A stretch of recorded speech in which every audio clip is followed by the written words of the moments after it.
ഇടുക്കി മറയൂർ ടൗണിന് സമീപം വീട്ടുവളപ്പിൽ സൂക്ഷിച്ചിരുന്ന 40 കിലോ ചന്ദനത്തടികൾ പിടികൂടി. വിജിലൻസ് സംഘവും മറയൂർ ഫ്ലൈയിംഗ് സ്ക്വാഡ് ഉദ്യോഗസ്ഥരും സംയുക്തമായി നടത്തിയ പരിശോധനയിലാണ് ചന്ദനത്തടികൾ പിടികൂടിയിട്ടുള്ളത്. ചന്ദനം വീടിന് സമീപത്ത് ചാക്കുകളിലായി സൂക്ഷിച്ചു വെച്ചിരിക്കുകയായിരുന്നു.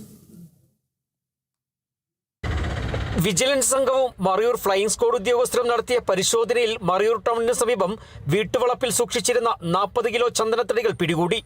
മറയൂർ സ്വദേശിയായ പുതിയ മഠത്തിൽ വീട്ടിൽ രാമചന്ദ്രനെയാണ് പിടികൂടിയത്. ചന്ദനം വീടിന് സമീപത്ത് ചാക്കുകളിലാക്കി സൂക്ഷിച്ചു വെച്ചിരിക്കുകയായിരുന്നു.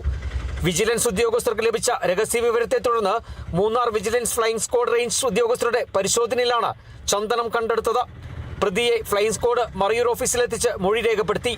പ്രതിയെ ദേവികുളം കോടതിയിൽ ഹാജരാക്കി റിമാൻഡ് ചെയ്തു. അതേസമയം വീടിനുള്ളിൽ അനധികൃതമായി 71 ലിറ്റർ വൈൻ സൂക്ഷിച്ചതിന് എക്സൈസ് വകുപ്പ് പ്രതിക്കെതിരെ കേസ് രേഖപ്പെടുത്തി. Kerala vision news, Idukki.